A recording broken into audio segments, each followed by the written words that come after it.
So this question is going to be called a word in context question and also about Shakespeare, one of my favorite authors. So we're in for a treat. For these types of questions, I have two strategies for you. One, you want to be paying really close attention to the words directly next to the blank, what I call neighbors. And then the other strategy that we're going to look at is what I call kind of like a context clue or a clue, which is essentially a synonym of the word that's supposed to go into the blank somewhere placed in this passage for you.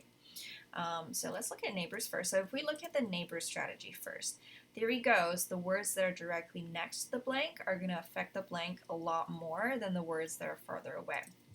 So if we really focus on its left neighbor here, which is expectations, and its right neighbor here, Elizabethan society, one decision we always have to make is, okay, is the left neighbor more important to the blank or the right neighbor?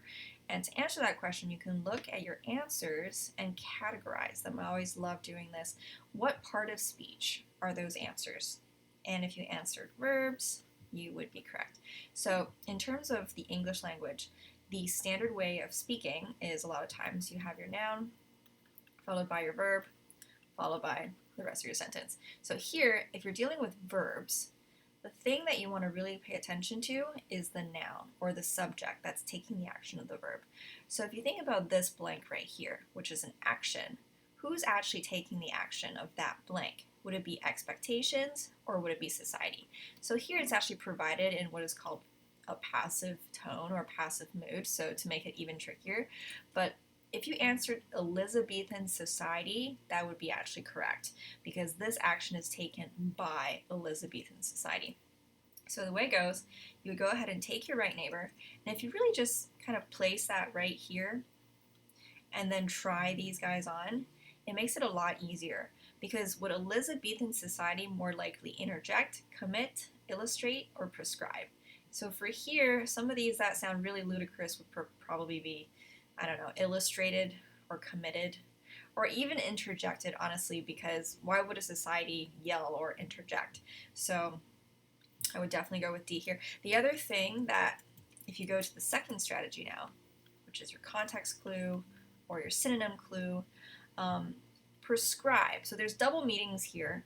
SAT loves to use double meanings because the major meaning of this would be kind of in a medical context where a doctor prescribes medication, but you know that we're not in a medical context here, so what would be that secondary definition of prescribed? And if you said to state authoritatively, then you would be correct. So if you wrote the word state over here, which word here really reminds you of that word? So if you look a little bit carefully here, society is supposed to matter here. So if you look for a similar word, there's socially right here, and aha, we have dictated. So they really place this seed here, just in case you might notice it, where society matches here and socially matches here. So this is really supposed to indicate what that blank is supposed to say, making the answer D.